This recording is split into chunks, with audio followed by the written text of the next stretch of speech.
thanks so much for being here. It's a thrill to have you on the show finally. Thanks for asking me to be here, and we get to do it here in lovely Daytona Beach. Yeah, we are actually sitting live with Frank. He lives in Daytona Beach. We're here right now for the Coastal Magic Convention, and we were able to get some time to sit down and talk with him, which is super cool. It's always fun to do these in person. I'm really looking forward to it. It's kind of cool. So you have, as I was looking through your backlist, you've got nearly 50 books, which is pretty awesome. And 32 of those are part of the Nick Williams Mystery Series. So that seems a very appropriate place to start. Tell us about this series and who Nick Williams is. Well, it's the first series, and the first book in that series, The Unexpected Heiress, is where I started.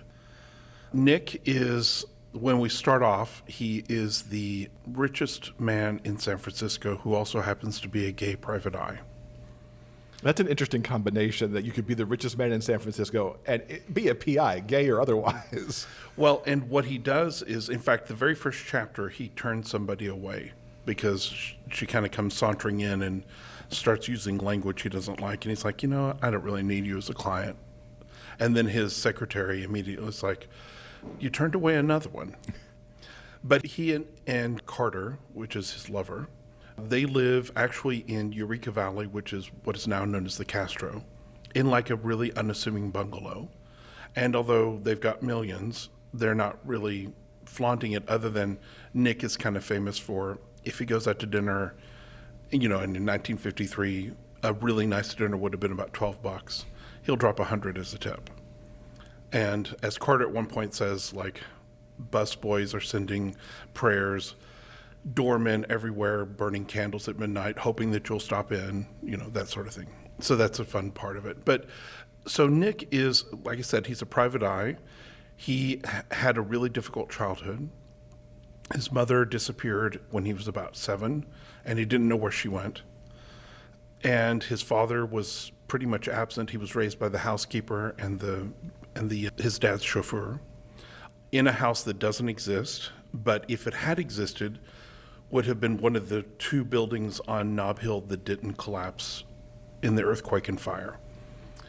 And so at one point, Carter says, all these pictures of Nob Hill where we see the flood mansion and there's the only thing standing, if only the camera was like a little bit to the left, we could see your grandfather's house right behind it, but we can't see it in any of these pictures. So he grew up on Nob Hill, but doesn't have any Nob Hill sensibility and just tries to be a regular Joe. And he's in this relationship with Carter. By the time the book starts, they've been together for 6 years. And it's, a love of a lifetime kind of thing. So these 32 books, by the way, are the complete series of the mysteries. So book 32 is the last one. The action, speaking of Sacramento, happens there at the very end. Like, the culminating event happens on the steps of it's not the Capitol, but it's one of the state office buildings, just a few months after Governor Reagan is inaugurated. But so it's that first series goes from 53 to 67. And a lot of things happen. Nick and Carter end up moving to France after they kind of are afraid that J. Edgar Hoover is going to finally move in and try and do something to them. So they get French citizenship basically by buying it, and then have all these adventures in France and Africa and Italy, and then come back to the U.S. and have more adventures. And so that series ended with book 32, and then I started a new series, which is 2 books in, just called The Adventures Of, because I didn't want to be tied into writing mysteries. And I almost did that at book 20, because I was like, 20 is a really good number. That's a good place to start. And then I was like, 32 is better, because in a display, it's 8 book titles with 4 rows. That's that the part of me that likes symmetry was very pleased with that. So I was like, 32 is perfect. 33 would be one too many. 31 isn't enough. So that's where we start. And everything that I write is in that same universe. So I have multiple series, but they're all interconnected. That is so cool, because I didn't get that aspect of it as I was kind of researching. I could tell a lot of it was connected. I don't say it obvious. I do not put it out as an obvious thing up front. You have to be into the books to begin to realize, these characters actually were in this series also, and they're coming in. And I try not to advertise that too much, although it's fine that people know it. but it's more fun to me to let people kind of discover, oh, these are actually all Easter eggs. Yeah, they're After all a fashion. right. Exactly. When you created Nick, did you envision this whole universe and all these books? Nope. It wasn't until, so I started, the first book was May of 2016. It published on June 1st. Again, makes me very happy symmetry-wise. And I wrote that one, The Amorous Attorney, and The Sartorial Senator back to back to back. Then I wrote a prequel called An Enchanted Beginning, which tells their backstory. That goes from like 47 until 50 and explains some people that they refer to and talks about kind of how they got together and what happened in the intervening years. And then I wrote the final story. One morning I kind of woke up and I was like, I need to write this book that's about when they die, because I need to kind of know where this is going. And I won't talk about the details, although if there's some books you already kind of know what's going to happen because it's discussed, because I do have one series that's contemporary. But when I wrote that, then I realized, oh, I have a lot of books to write, because I could kind of see the pacing. And I thought, yeah, in the span of years that I'm looking at, that's a lot of books. And at one point I was like, because of my numbering system, how I keep internal stuff, there's only 2 digits. And I was like, well, I can't have a series that has 100 books in it. So I need to at least break them up into segments, because I could easily see 100 books just with Nick and Carter. That's awesome that you have that much going on in the universe, that you see that far ahead. I wanted to know, because as they're moving into time where I'm alive and I'm aware of what happened in their, in the part of the world that they live in, I started thinking, well, my first thought was like, well, will they survive? Like, will they be alive in 1994? Which is a big question. And yes, they will. But a lot of the people that are in the books early on probably won't, because, just what happened with AIDS, in case anybody is not aware of what I'm talking about, and because all of this is centered in San Francisco. What was the origin for Nick and Carter? What sparked all of this? There's multiple origin points. There's Dorothy Sayers, who's one of my favorite mystery authors, and her Lord Peter main character. And in fact, I have a version of Lord Peter who shows up in the late 50s and becomes kind of an integral part of their lives. So there was Dorothy Sayers, a little bit Agatha Christie, Perry Mason. I had spent a lot of time, I used to drive all over the country because I have another job where I can basically be anywhere I want to be. And I spent about 4 years crisscrossing the US and Canada. And when I was doing that, I would entertain myself sometimes by making up stories in my head. And one of them was a Perry Mason where Perry and his private investigator were a couple. And then Della, his secretary, was in love with Gertie, the receptionist, and they had an on and off relationship, and it was kind of on the rocks and stuff. And I was going to call it Mary Payson. So they would always talk to him as Mary, but it's M-E-R-R-Y. Anyway, so those three, but the real clincher is Mabel Maney. And if you don't know who Mabel Maney is, you really need to rush out and find. If you have any interest in the Hardy Boys or Nancy Drew, Mabel Maney is the lesbian twist of Nancy Drew. She wrote 3 books. The first one is called The Case of the Not So Nice Nurse. And it's actually the Not So Nice Nurse, the character is based on Cherry Ames. But in Mabel's book, she's known as Cherry Aimless. And then in San Francisco, she meets Nancy Clue, who's drunk at a bar dealing with her latest breakup. And the two of them fall in love. But it turns out that Nancy Clue is not the best girlfriend in the world. So it's all this, it's basically openly lesbian and gay characters, because the Hardy Boys are also they're brothers, but they're both in love with different guys. And then it turns out the Hardy parents, all is not what it seems to be. But there's a 50s sensibility with a camp sensibility that's kind of almost off the charts. And so it was a combination of all of those that kind of brought Nick to the fore. But the truth is, Nick kind of arrived fully formed, and I can say, like, yeah, there's a little bit of Lord Peter, there's a little bit of like that Mabel Maney kind of like everybody is gay, and I've had reviewers say, like, why are there all these gay people in this book? This would not have been normal. And my reply to that is, well, that's a little bit of fiction, but I think it probably would have been more normal than you think, because if you were in a closed society, in a closed culture where you weren't able to talk about it, you would have had mostly gay friends. And it would have seemed like it was everywhere. That's how it was for me in the early 80s, or in the mid 80s, that all of my friends were gay and everything I did was gay, because we were in a closed culture, more so than we are today. So that's kind of where it came from. But Nick and Carter, because they kind of come as a package, they just kind of arrived fully formed. I didn't do any plotting. I didn't do any strategic, like trying to figure out who Nick should be. He just kind of mostly tells me who he is, as do all the other characters. Oh, there is one inspiration I left out. The person who inspired me to start writing, and actually to get back into the whole world of gay fiction, because I had kind of stopped reading gay fiction because everything I was reading was really sad. People were dying all the time. But the person who inspired me to get back in it was J.B. Sanders, John Sanders, who wrote the Glenn Tyler series, writing. And I found an audiobook of his first book called Glenn and Tyler's, The Adventure of Glenn and Tyler's Honeymoon Adventure, the first book.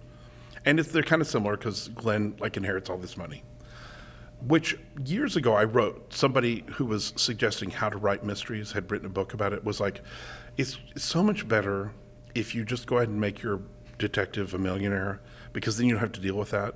Because in fact, Sue Grafton is on the record as having said she really wished she'd made Kinsey Milhone a millionaire, because she was really tired of like, where was the soup money going to come from? That was always like, and she was always driving her beat up VW up and down 101 all the time. So I kind of was like, yeah, that just does make it easier. But JB's book had really inspired me to, because his book is basically about how happy they are. That's really, there's a plot and there are things that happen, and it's interesting, but it's mostly about how much in love they are and how much they're enjoying getting to know each other, and how much, because it's the beginning of their relationship, the two main characters. Just, and all the little things that happen as they kind of come out and they go about and do this and do that. And it's, as I told him the first time I sent him an email, I was like, it's like you put the happy back in gay. Because for me, from what I had been reading, which was all centered in the 90s and the 80s, everybody was dying and everyone was sad. And all of a sudden, here were some happy people. And that was what I wanted to write about. I mean, there are sad things that happen, but Nick and Carter are generally happy. What is your series Bible like at this point? This is radio. You can't see that I'm pointing to my head. I don't have a series Bible. Wow. I should have had one. What I do have is a database where I can it's not a database of like facts and figures, but I generally can remember what it was. And sometimes I make mistakes.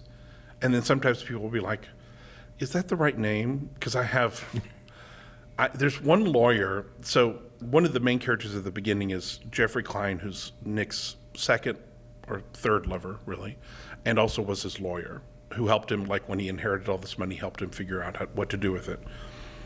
And Jeffrey disappears, and so then Nick gets a new lawyer whose names through the books have been variously Kenneth Dixon and Kenneth, I can't remember the other one, but I haven't gone back and fixed all of them. But Kenneth's last name keeps changing, and I have no idea why. He just has different aliases. For yeah, some reason. Exactly. Yeah, because he's a lawyer, and of course that makes sense.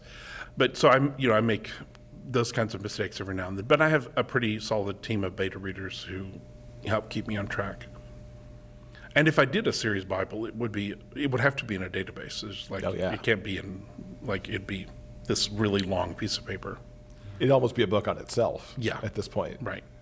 Now, of those influences that you've just mentioned, a lot of them are from the 30s and the 40s and the 50s. Is that part of the reason why this particular mystery series is essentially historical? Well, I love that time period. I would not, to be absolutely clear, I do not want to go and be in that time period. I don't want the smells. I don't want all the smoke. I don't want the fact that, there was like cotton, wool. These were your choices. Like, no. Even in San Francisco, like everything feels hot and sweaty and gross to me. But yeah, no, I'm a huge classic movie person, and I have always watched classic movies and felt like I was like digging into the screen, and I wanted to move all the actors out of the way so I could see what the setup looked like. I wanted to see what it looked like. And I love it when there's a classic movie where they have an actual outside shot, like in New York or San Francisco, and you can actually see what things look like. Because there's a lot of history, even in a movie. Mm-hmm. But I'm a kind of a historian by avocation, and I just love history, and I love cultural history as well. So yeah, that's why it just made sense that they would be set in the 50s, and that's where it would start. And it's not so much those books, although those books, because one of the things I love about Sayers is that if you want to know what Britain was like in the late 20s and early 30s, read her books. It's very topical. There's in fact a website devoted to like, what does this word mean? What is this brand? What are they talking about? Because she doesn't explain anything because she's writing for her contemporary audience. And some of the stuff she writes about, you have no idea what she's referring to. Mm-hmm. And I try to do that as well. I try not to explain too much. And I love it when somebody's like, I'm reading your book, and then I've got Google. And I'm like having to research what the words are. Because, I kind of want that to happen. I don't want to be too like sitting on top of people and being like, I know you're kind of stupid, so I'm going to explain what this means.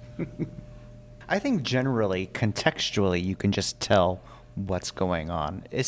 Even if maybe you don't understand the specific reference, you get the meaning. Right. You can infer it. Right, and if you want the specific reference, I try to leave enough so that you can Google and find out what it is. Because there's a part of me that wishes, I'm not going to do this, but there's a part of me that wishes I could like make a multi-format kind of book where like you could like press something and then all of a sudden you could see the movie, or you could like, so that you could, as you're walking through their reality, you could start seeing pieces and parts of it. But maybe one book I'd do. So if somebody's out there listening who wants to undertake that, contact Frank. Yes, exactly. That would be a great thing. Because that would be super cool. It would be. Almost DVD extras of the kind. Right, exactly, yeah. Speaking of DVD extras, one of the things that I've loved so much about the Nick and Carter books is essentially your author notes at the end, where you explain some of the inspiration and some of the historical context and some of the research that you've done for each of the books. First, I want to know what made you decide to put those in the back? Well, it started off because in the first book, I was relying heavily on, I can't remember how it happened, so I'm not going to get this exactly right. But I realized I needed a book about gay San Francisco in the 50s because there were certain things that I knew I didn't know enough about. And so I got a book by a woman who I think is now a professor at Cal, Berkeley, but at the time was at Sonoma State. And her last name is not going to come to me, but it's called Queer San Francisco. Or I think. I think I know what we're talking about now. And I put references and I put her in acknowledgments in several books because she does have like this whole list of these are all the bars. Like the bar where Nick and Carter meet is in her book, and it only existed for like 6 months. And my favorite part of that bar, by the way, side note, is that the name is La Vie Parisienne. Not La Vie Parisienne, it's La Vie Parisienne. And I had to go back, and I've had people like tell me, you made a typo. I was like, no, that was just a bunch of queens who were like, didn't really realize what French actually was, which I can totally see. That's not difficult to imagine. So yeah, it was because of her book, and I realized I really do need to acknowledge what she said, and then I thought, I really need to acknowledge these other things and also explain a few things. Particularly, like I wanted in that first book to explain the competition in San Francisco at the time between the 4 newspapers, the Examiner, the Chronicle, the Call, and the Bulletin, and why that was, because one of the pivotal things that happens in that book has to do with the Examiner and George Hearst, who was the oldest son of William Randolph Hearst, the guy who was the original owner, or the one who made it a big paper. And I wanted to explain all of that without like having Nick like sit and think, oh, the history of William Randolph Hearst. Or in conversation, as you know. Yeah, right, exactly. Yeah, Which is, I really don't like that at all. But anyway, so writing the historical notes, sometimes I spend a lot of time on it, and sometimes I get to the end of the book and I realize everybody really should know everything that I've already said, and so I'll just be like, I'll say a few things. But yeah, it's a lot of fun to do that. How much of the research are you having to do for each book? Because you've generated, the first one came out, as you said, in 2016. So in just 4 years, you've generated all of these books. Right. Well, the main way I research the books is first I go to the newspapers for whatever the beginning date is. And I go like a day or two behind, and then I read the front pages or the first 3 or 4 pages of each paper, of the Chronicle and the Examiner, just to kind of see what was going on so I can get a feel. And now that I'm in the 70s, the Examiner was so great in the 50s because it was so right-wing and it was so red-baiting. And so they kind of like are becoming more like the Chronicle. They're moving a little bit to the left. They're moving a little bit more mainstream. And so it's like reading the 2 papers is like, oh, this is boring. Like there's like 53 papers and 54 papers. That was like, you'd think there were 2 different cities they were reporting on because of how they would do things. But so anyway, so I start with the newspaper, and then I just, as the story evolves, I just find out what I need to know about, because I've made some serious errors, which I cop to totally. The number one is it's not really super mega obvious if you don't know what it is. But in the first edition of the first book, there's a funeral at Grace Cathedral, which is on Nob Hill, which is catty corner to the building that at the time Nick's father lives in. So they walk down California Street and then walk up the steps and into the cathedral. But the cathedral was started in the 20s. In 1931, they stopped building it because they didn't want to spend money during the Depression. I think they had the money at the time, like in a foundation, but they wanted to give that to like feeding people who needed to be fed. So up until the early 60s, the cathedral looked like a giant had come along and sliced half of it off and had taken it away. Because it literally, it looks like half a slice of bread. It's really odd.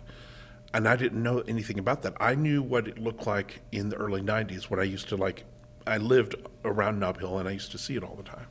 So one of the best beta readers I ever had contacted me and was like, first of all, I'm an Episcopalian, and that's not the way you refer to the bishop. And that Grace Cathedral, you couldn't walk up the steps in California Street because they weren't there.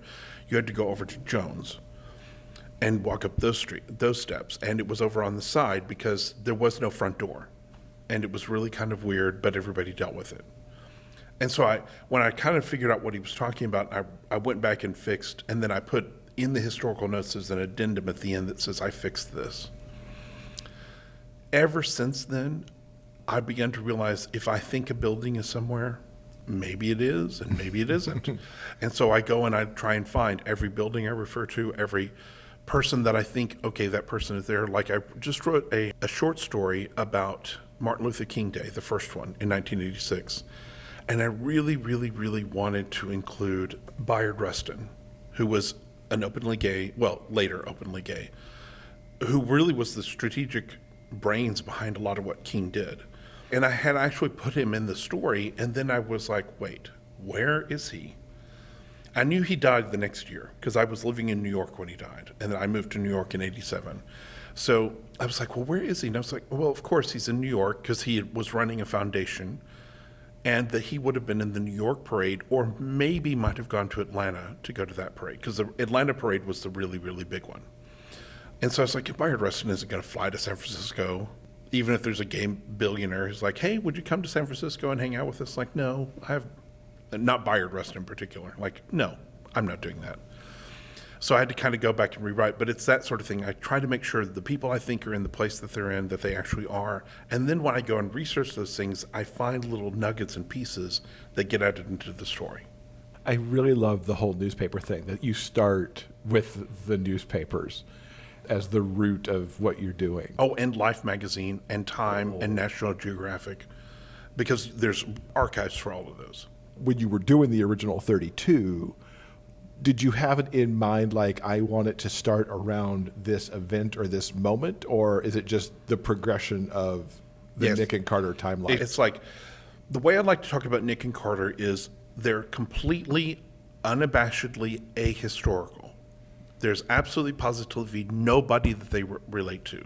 The first publicly out person, coast to coast, was Harvey Milk.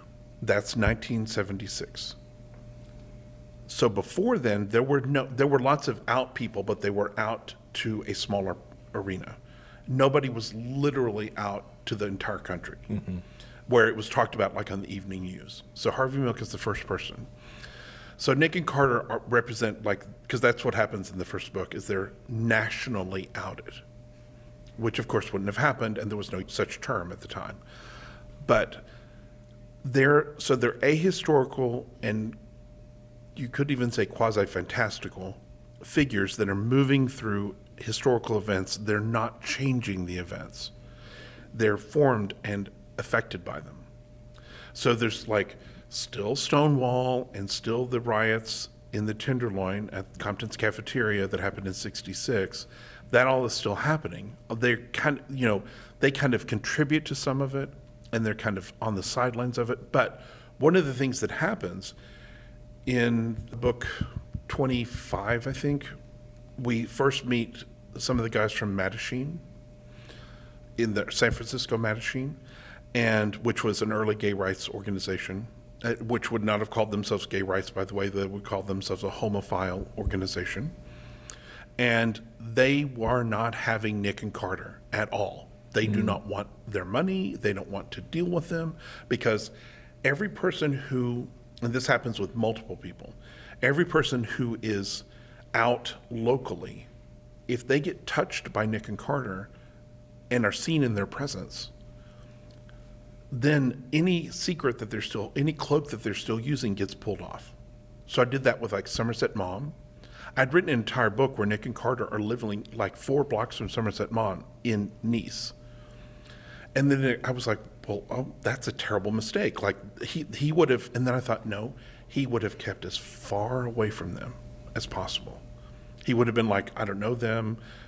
I don't know who you're talking about. Because if he was seen being connected to them, then it would have outed him. I didn't really have a plan as to like, these are the historical events they need to encounter. In fact, I skipped over Stonewall. I skipped over the assassination of JFK, although it seems like they're going to be involved in that, but I skip over it. Mainly because I don't really want it to be about the things that everybody knows about. I do spend a little bit of time talking about the Compton cafeteria riots, because that's not really still very well known. But I don't put them in that action also because I don't want them to interfere with agency that people have that has nothing to do with money. When one of my longtime readers found out that Nick and Carter die, and they die in their 80s, this person got very upset and was like, they're so rich. They could live to be like, and I'm like, money actually really doesn't solve that problem. Cancer kills you no matter what. And there are plenty of cancers that plenty of people die from who are very, very wealthy. It can help, but it doesn't cure. So in that same kind of vein, I didn't want to put them in a historical context where they would be interfering with other people who did amazing work with very little resources. So the backstory is always like, they're secretly funding, but nobody knows. There's a whole bunch about that. Not in writ large, but like in little tiny pockets. And I like how you pick elements that are perhaps not as well known. Stonewall's told a lot. I'll be honest that I didn't know, this is my bad gay history, I didn't know about Compton until it got mentioned in the Netflix Tales of the City reboot. I don't really remember where I first heard about it, but I came across it in that book, The Queer History of San Francisco. I read several things, the contemporary stuff that was written, because there's an archive of kind of the street kids in the Tenderloin who had organized themselves because they prompted the riot to happen. They actually kind of, it's like Rosa Parks. They kind of staged it. They forced it to happen. And there's a great little archive where there's like this kind of street zine that they're doing, and there's ministers who are supporting them, like Cecil Williams, who is a big deal in San Francisco, who's still alive. He kind of helped them. And in those stories, they're not, like in the contemporary stuff, they're not talking about how they're oppressed. They're talking about how they're throwing off the shackles. And that's one of the things I also want to include in this. But I didn't know as much about, I know a lot more about Compton now than I would have ever thought I would know. Mm-hmm. Because when I lived in San Francisco, I don't remember anybody ever talking about it because I don't think it was really well known. You mentioned just a minute ago that you had the Martin Luther King Day story. And this year you've been putting out stories so far for each holiday. You had New Year's, you had Martin Luther King Day, you had Valentine's Day, with that very immediate follow of President's Day Right. A few days later. And then in a couple of days, we're getting Mardi Gras. Mardi Gras coming right up. Yeah. A, this sounds like a lot of fun. B, it sounds like a lot of work to keep up with all the holidays. How many holiday books are you doing for this year? 20. 20. And I'd already written 4 of them. So Valentine's Day I'd written back in 2018. Mardi Gras, St. Patrick's Day, and Easter I'd already written. So I'm going to just update them a little bit and clean them up a little bit and include them. But yeah, so we've got St. Patrick's Day, Easter, Memorial Day, which will be Decoration Day because it'll happen in the 30s. And I'm really looking forward to that one because Nick and his sister Janet take I can't remember the name of the streetcar, but the streetcar that goes out Geary out to Playland, which was like an amusement park that's long gone, that was at the ocean, it was like a big, like 4-block thing that was really large. And it'd mostly be them like riding the tilt-a-whirl and throwing up. But I just wanted, and it won't be a long story, I just want to write a story about the two of them like having fun outside of the context of the hell that they're living in, basically. Mm-hmm. And just because, of course, they would have had like, they would be also like, they'd like have $10 to spend, which means they're like basically the richest people at Playland that day. So they can do anything and eat as much as they want and suffer the consequences as a result.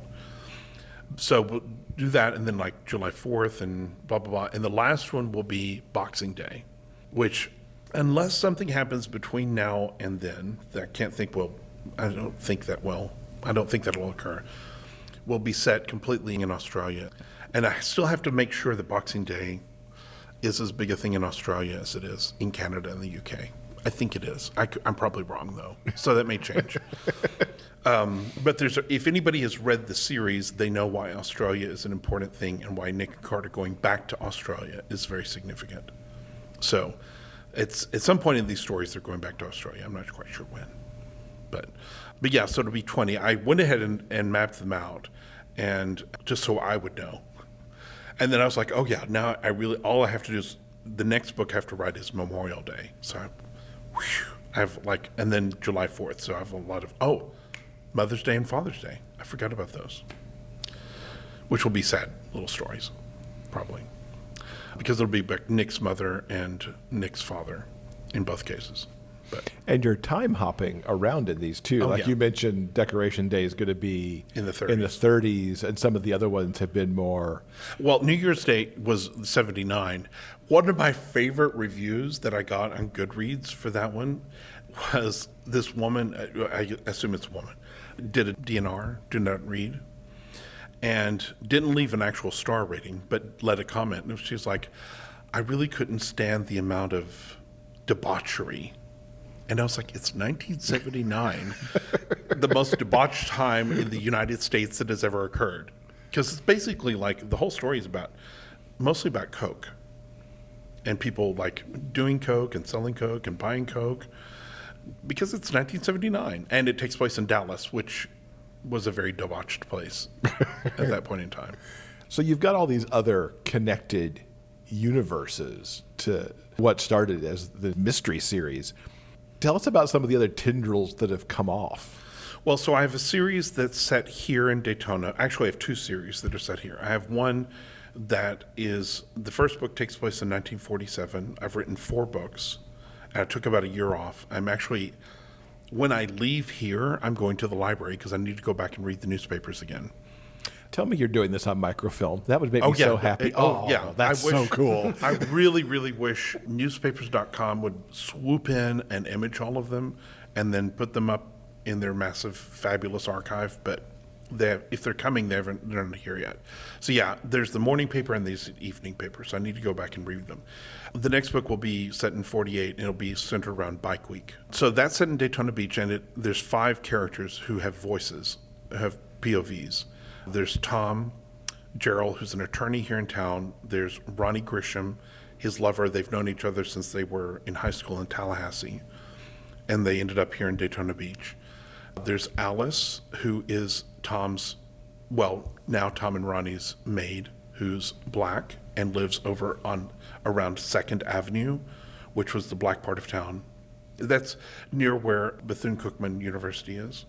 So she lives on the north side of Bethune-Cookman, and she is friends with Dr. Bethune, who is, for whom Bethune-Cookman is named, who was an amazing woman, by the way, friend of Eleanor Roosevelt's, really powerful person, and did a lot of stuff for the community in this town, a lot.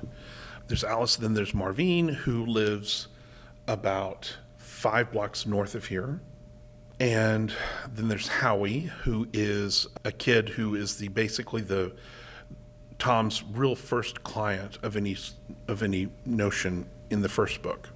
And he ends up kind of learning to be a PI under Ronnie's wing. So we've done 4 books that took us to the end of 47, and then this first book is going to be, like I said, March of 48. The other series that I'm doing is contemporary, and it also takes place here. And it's Whit and Eddie, and I'm Eddie. The Whit and Eddie books are basically my live memoir. Eddie's history is my history. I've changed some things to protect the innocent and the guilty, to be quite honest, to protect myself from lawsuits. But Eddie and I, our history diverges in about 2014. So Eddie ends up working for the guys who inherit Williams-Jones, which is the company that Nick and Carter own, after they pass away. And then Whit is a professional football player who retires, who was playing for a fictional expansion team in San Antonio, owned by the guys who own Williams-Jones. And then there's an insta-love, because there's a lot of insta-love in my books, because it's Nick. Nick is like the king of insta-love. He can in fact, in the Mardi Gras story, there's a very direct example of him, like looking at the crowd on Bourbon Street, and there's some guy they've just met, and he looks and he's like, that one, that's the guy. And then Carter goes over and finds the guy and brings him over, and sure enough, they have all this stuff in common, and they end up falling in love instantly. So Nick orchestrates Whit and Eddie falling in love from beyond the veil as a ghost. And they do, and blah, blah, blah, and then things happen. So I'm 5 books into that, and that happens here. Whit and Eddie live, so we're on the beach. If you go in a straight line over to the river, they live right in that block or the block south of there, in an old house that is a really cool arts and crafts house that I'd love to get inside sometime and take a look at. That is so cool. I mean, I love interlocking universes anyway, and the way that you've locked all this together, I think, is just the coolest thing. It's a lot of fun. It really, really, really is a lot of fun. Oh, and Ronnie from the 40s and 50s books is actually still alive as of this moment, and is 103. Mercy. And is still and has become he don't care. So he's reading people to filth, and it's a lot of fun. So we know there's more holiday books coming this year. Anything else we could expect in 2020? Oh, well, yeah, probably about 15 or 20 more books. The book I'm working on right now is called The Biker Who Got Bumped Off, which is about the 1948 Bike Week here in Daytona. It's all about it. It's a trial. And there's actually been elements of this already discussed. In the Whit and Eddie books, Ronnie spends a lot of time moping, and no one can really figure out what it is, and it has to do with what happens in this trial. And in the very last Nick and Carter book, or the mystery, the one half takes place in Sacramento, in that book there's a guy who shows up in San Francisco who was involved in that trial. And it happens that Tom and Ronnie are visiting Nick and Carter at that time, and they're like, oh, we know that guy because back in 48, blah, blah, blah. So that book, then the next book will be book 3 in the Adventures of Nick and Carter. And it'll be the continuation of the TV show that Nick is in the middle of producing, which is like kind of Diane Carroll-esque centered, but set in the 70s. We don't have enough time for me to explain this book. I love this story so much. But you had me at Diane Carroll. Yeah. Well, Diane Carroll is kind of over on the side. There's like the main character who's like the star of this TV show. It's a black woman who is a millionaire in 1970. And so the show, CBS won't take it. So it's going to go into syndication immediately. And in fact, in a Whit and Eddie book, the one that came out back in December, Eddie talks to a couple of the characters who are black, and it says, have you ever heard of this TV show, Touch of Rouge? And one of them is like, that's my mother's favorite TV show ever. When it finally came out on DVD, I bought them and I watched them all, and I have a copy. And they're just like, oh, because like it was like this powerful black woman. Like Diane Carroll was a nurse. That was great. That was better than being a maid. But this woman owned her own business and blah, blah, blah. Like it was a big deal. So that was fun. So we got more of that. And then after that will be Whit and Eddie. And speaking of TV, they're building a studio out west of town, and they're going to bring movies to Daytona Beach because they now own a movie studio called Monumental, which, attention MGM Sony lawyers, I have borrowed the name of Monumental Pictures from Singing in the Rain. If you'd like to sue, P.O. Box, but I just couldn't stand not using that name. So it's Monumental Pictures that's producing the TV show in the 70s, and then Whit is going to be the star of a TV show that's set here in Daytona Beach that's kind of like Baywatch meets Brothers and Sisters kind of thing. Okay. Yeah. Lots of stuff on the plate this year. Yeah. So my goal is, I still have not achieved it. My goal is to do 3 books a month. So one in each one of the series. And we'll see if I ever get there. So far, the best I can do is 2. But every month I'm like, okay, this is the month I'm going to do 3. So we'll see. That's awesome. What's the best way for everybody to keep up with you online to actually find out what all this stuff's coming out and what comes up next in the pipeline? Well, my website is frankwbutterfield.com, and the W is important because there are other Frank Butterfields, believe it or not. So frankwbutterfield.com. That's how you can get in touch with me, sign up for the newsletter. I'm also on Facebook. I'm sort of kind of on Twitter, although nobody really finds me there. I'm also kind of on Instagram. If you like pictures of the ocean, that's what my Instagram feed is, all pictures of the ocean. We did our mandatory ocean picture when we got here this morning. So yeah, the best way to reach me is either through Facebook or on the website. And on the website, I have links to all my books and the whole setup. As far as what's coming next, because of the way I write, I don't really have a what's coming next until I have already gotten into the writing of it. And then I begin to drop hints.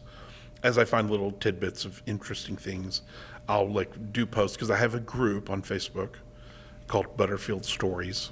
I'm sure I could come up with a better name, but that's what I started with, where I do drop little things of this, when I find hilarious ads or things on the newspapers from the times that I'm looking at, I just will mention something about it. But that's where I give people about a 5 to 7 day notice that there's another book coming out. That's why I don't do pre-orders. I really do write just as the book comes to me. All right. Well, we'll definitely link to all of that in the show notes so that people can find what's out there and, check in multiple times a month to see what you have released. Frank, thank you so much for coming and hanging out with us a little bit today. And it's been so great to hear about this massive Nick and Carter universe. Well, thank you very much. It's been a lot of fun. It's been a real pleasure to meet you guys in person and get to do this. Really great.